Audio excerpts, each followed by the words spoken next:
नमस्कार, मैं हूं आप सभी के साथ कृति सिंह भदौरिया और आप देख रहे हैं आइजम्स न्यूज। और मैं आपके साथ तुषार शोरान। आज से हम आइजम्स न्यूज पर विधानसभा चुनावों पर एक नया शो शुरू करने जा रहे हैं, चुनावी पंचनामा।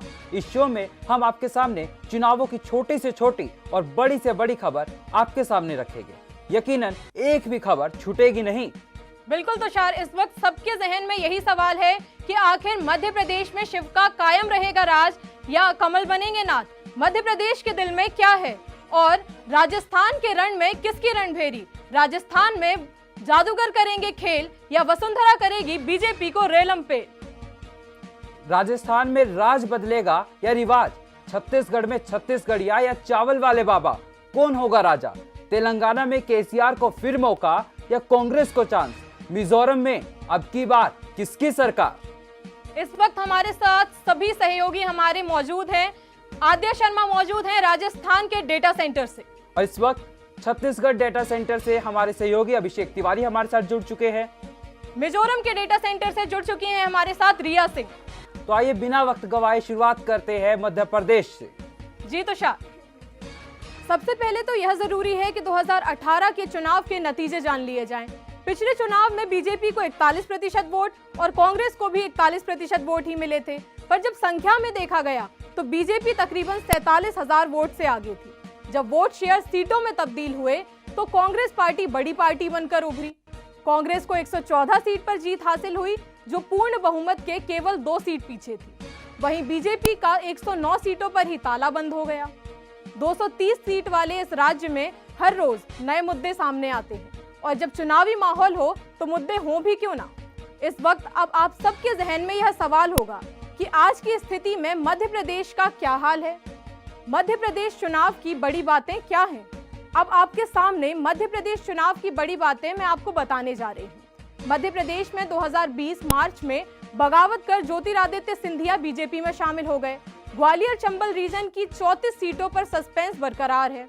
इसी के साथ साथ भाजपा ने अपने 7 सांसदों को टिकट देकर चुनावी मैदान में उतार दिया है। बीजेपी ने अपने सांसदों को टिकट देकर मध्य प्रदेश के सभी 5 रीजन को साधने की कोशिश की है।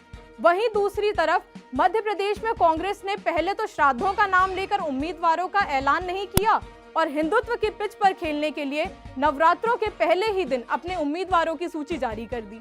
रोचक बात तो यह है कि मध्य प्रदेश में कांग्रेस और भाजपा दोनों ही बिना मुख्यमंत्री के चेहरे के चुनावी मैदान में उतरने जा रहे हैं। बीजेपी ने वीवीआईपी सीटों पर अपने उम्मीदवार उतार दिए हैं। बुधनी से मुख्यमंत्री शिवराज सिंह चौहान को टिकट दे दिया गया है, तो वहीं इंदौर से कैलाश विजयवर्गीय को टिकट दिया गया है। अब जान लेते हैं कि मध्य प्रदेश चुनाव के बड़े मुद्दे क्या हैं। चुनावी मुद्दे जो लगातार चुनाव के दौरान छाए रहेंगे, वह मुद्दे क्या हैं? सबसे पहले आप यह जान लीजिए कि महिला सुरक्षा की प्रदर्शनी जो हाल ही में उज्जैन में देखने मिली थी, इसको लेकर अब मध्य प्रदेश चुनाव में महिला सुरक्षा एक अहम मुद्दा बनकर उभर रहा है। बेरोजगारी, महंगाई, सड़क, ऐसे सभी मुद्दे हैं और इसी के साथ साथ दल बदल वाला मुद्दा भी आ रहा है, जिसकी वजह से जनता में आक्रोश दिखाई दे रहा है। जो यह दल बदल की राजनीति है, जनता इससे परेशान है। अब बात कर लेते हैं राजस्थान के बारे में। तो आद्या, आप हमें बताइए, राजस्थान के रण में किसकी रणभेरी? जी बिल्कुल कृति। तो मध्य प्रदेश के बाद आइए अब बात करते हैं मरुधरा के चुनावी संग्राम की।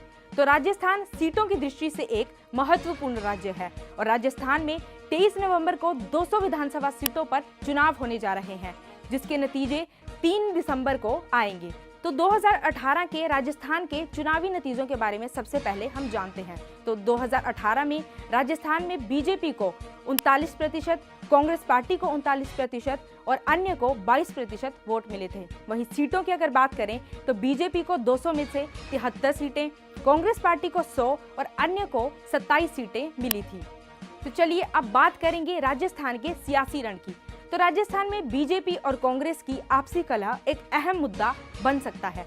बीजेपी के लगातार वसुंधरा राजे को नजरअंदाज करने से भारी राजनीतिक नुकसान का सामना करना पड़ सकता है। वहीं कांग्रेस पार्टी की अगर बात करें तो सचिन पायलट को लेकर कांग्रेस पार्टी में भी लगातार अटकलें जारी हैं। बीजेपी और कांग्रेस दोनों ही राजस्थान की बड़ी राजनीतिक पार्टियां हैं और दोनों ही पार्टियों ने मुख्यमंत्री के चेहरे का ऐलान नहीं किया है। दोनों ही पार्टियां इस बार बिना मुख्यमंत्री के चेहरे के चुनाव लड़ने वाली हैं। जिससे ये पता चलता है कि दोनों ही पार्टियां पार्टी के नाम और काम पर चुनाव लड़ना चाहती हैं। बीजेपी ने इस बार अपने मुख्य 3 सांसदों को भी राजस्थान चुनाव में मैदान में उतारा है, जिसमें दिया कुमारी का नाम भी शामिल है। तो चलिए अब बात करते हैं राजस्थान चुनाव के अहम मुद्दों की। राजस्थान की सबसे बड़ी समस्या है महिला सुरक्षा। राजस्थान में महिलाओं से अत्याचार के मामले लगातार सुर्खियों में बने रहते हैं। भ्रष्टाचार की अगर बात की जाए तो राजस्थान के 51% लोग आज भी मानते हैं कि वहां पर घूस लेकर कार्य किए जाते हैं। महंगाई और बेरोजगारी ने तो राजस्थान के युवाओं की कमर ही तोड़ कर रख दी है। इसी के साथ पानी के मामले में राजस्थान का मेवाड़ हिस्सा आज भी परेशान रहता है। राजनीतिक दल बदल भी राजस्थान चुनाव में एक अहम मुद्दा है। तो चलिए, राजस्थान के अहम मुद्दों के बारे में तो मैंने आपको बता दिया, तो अब चलते हैं मेरे सहयोगी तुषार के पास, जो आपको ओवैसी ब्रदर्स के गढ़ तेलंगाना के बारे में पूरी जानकारी देंगे। Tushar, over to you. जी हाँ आद्या, बिल्कुल। राजस्थान के बाद अब आइए बात करते हैं ओवैसी ब्रदर्स के राज्य तेलंगाना की। कुल 119 विधानसभा सीटों वाला ये राज्य तेलंगाना 2014 में बना था। 2018 के चुनावी नतीजे आइए सबसे पहले आपको बता देते हैं। वोट शेयर की बात करें तो सत्ताधारी बीआरएस के खाते में 46%, बीजेपी के खाते में 6%, कांग्रेस के खाते में 28% और एआईएमआईएम के खाते में 2% वोट गया था।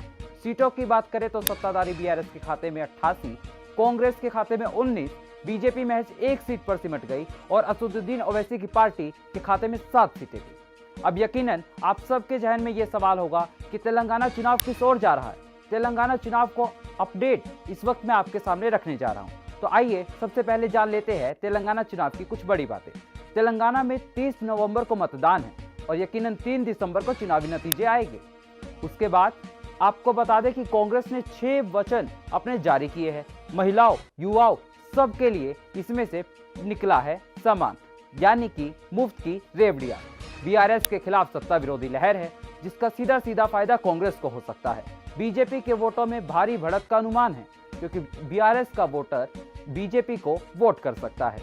बीआरएस अपने विधायकों के टिकट काट सकती है सत्ता विरोधी लहर को खत्म करने के लिए। अब आइए आपके सामने चुनावी मुद्दे बता देते हैं, क्योंकि चुनाव हमेशा चुनावी मुद्दों से तय होता है और वो चुनावी मुद्दे क्या है तेलंगाना की राजनीति में, वो आपको बता देते हैं। सबसे बड़ा मुद्दा तेलंगाना में महंगाई, भ्रष्टाचार, सत्ता विरोधी लहर, बेरोजगारी, महिला सुरक्षा, सड़क, पानी, ओवैसी फैक्टर और मोदी फैक्टर उभर कर आ रहा है। यानी कि मैंने आपके सामने तेलंगाना चुनाव की हर बातें रखी। अब आइए सीधा रुख करते हैं मेरे सहयोगी अभिषेक तिवारी का, जो आपको बताएंगे छत्तीसगढ़ चुनाव पर हर एक अपडेट। छत्तीसगढ़ में छत्तीसगढ़िया या चावल वाले बाबा, कौन होगा राजा? जी अभिषेक। जी हाँ तुषार, आपने तेलंगाना के बारे में बात किया। आइए अब बात कर लेते हैं 90 सीटों वाले राज्य छत्तीसगढ़ की। तो इससे पहले आप ये जान लीजिए 2018 में छत्तीसगढ़ चुनाव के क्या नतीजे थे। तो आपको बता दें 2018 में बीजेपी को 33% वोट मिला था, कांग्रेस को 43% और अदर्स को 24% वोट मिला था। जब ये वोट परसेंटेज सीटों में तब्दील हुए तो कांग्रेस 2/3 बहुमत के साथ सत्ता में आई, यानी कांग्रेस को 68 सीटें मिली थी और वहीं बीजेपी 14 सीट में ही सिमट गई। और अदर्स की बात करें तो अदर्स को 8 सीटें मिली। आइए अब जान लेते हैं छत्तीसगढ़ चुनाव की बड़ी बातें क्या हैं। तो आपको बता दें छत्तीसगढ़ में 7 और 17 नवंबर को मतदान होगा। नतीजे 3 दिसंबर को आएंगे। बीजेपी के पास बघेल की कोई काट है नहीं। किसानों का समर्थन कांग्रेस के साथ है। बीजेपी के पास कोई बड़ा चेहरा नहीं है। भूपेश बघेल बेहद लोकप्रिय चेहरा है। बीएसपी के वोटरों में अब भी सस्पेंस बरकरार है। अब आपको बता देते हैं छत्तीसगढ़ चुनाव के बड़े मुद्दे क्या हैं। तो आपको बता दें महंगाई, किसान, बेरोजगारी, महिला सुरक्षा, सड़क, पानी, नक्सलवाद, ये सारे तमाम मुद्दे बने हुए हैं। जी रिया। तो जी अभिषेक, जैसा कि आपने छत्तीसगढ़ के चुनावी माहौल के बारे में बताया, क्या गर्मा गर्मी है, तो अब गौर करते हैं मिजोरम पर। सबसे पहले आपको बता देते हैं 2018 के चुनावी नतीजे, किसको कितना वोट शेयर मिला था।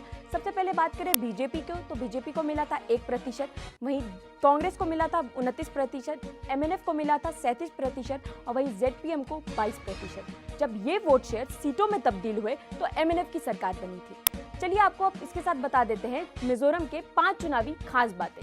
मणिपुर हिंसा का असर दिखाई दे रहा है, वहीं बीजेपी के साथ गठबंधन एमएनएफ को नुकसान का अनुमान लगाया जा रहा है। तो कांग्रेस और एमएनएफ के बीच में कांटे की टक्कर दिखाई दे रही है। तो जेडपीएम के प्रदर्शन पर रहेगी सबकी नजर। कांग्रेस को हो सकता है फायदा सत्ता विरोधी की लहर में। आखिर में अगर हम बात करें मिजोरम के चुनावी मुद्दों की, तो सबसे बड़ा मुद्दा है मणिपुर हिंसा, उसके बाद महंगाई, बेरोजगारी, महिला सुरक्षा, सड़क और पानी की समस्या, रेल नेटवर्क की कमी। तो जैसा कि आपने देखा कि मिजोरम के चुनावी मुद्दे और खास बातें क्या हैं, तो सबके मन में, जनता के मन में एक ही सवाल है कि आखिर किसकी होगी सरकार। तो चलिए जुड़ते हैं मेरे सहयोगी तुषार के साथ। जी रिया, बिल्कुल आपने मिजोरम के बारे में बताया और यकीनन हमने सिलसिलेवार तरीके से 5 राज्यों का समीकरण अपने दर्शकों के सामने रखा। अब ये सिलसिला शुरू हो चुका है, क्यों कृति? बिल्कुल तुषार, ये सिलसिला शुरू हो चुका है क्योंकि 23 की डगर 24 पर नजर। फिलहाल अभी के लिए इतना ही, हमें दीजिए इजाजत और देखते रहिए आइजोम्स न्यूज। धन्यवाद।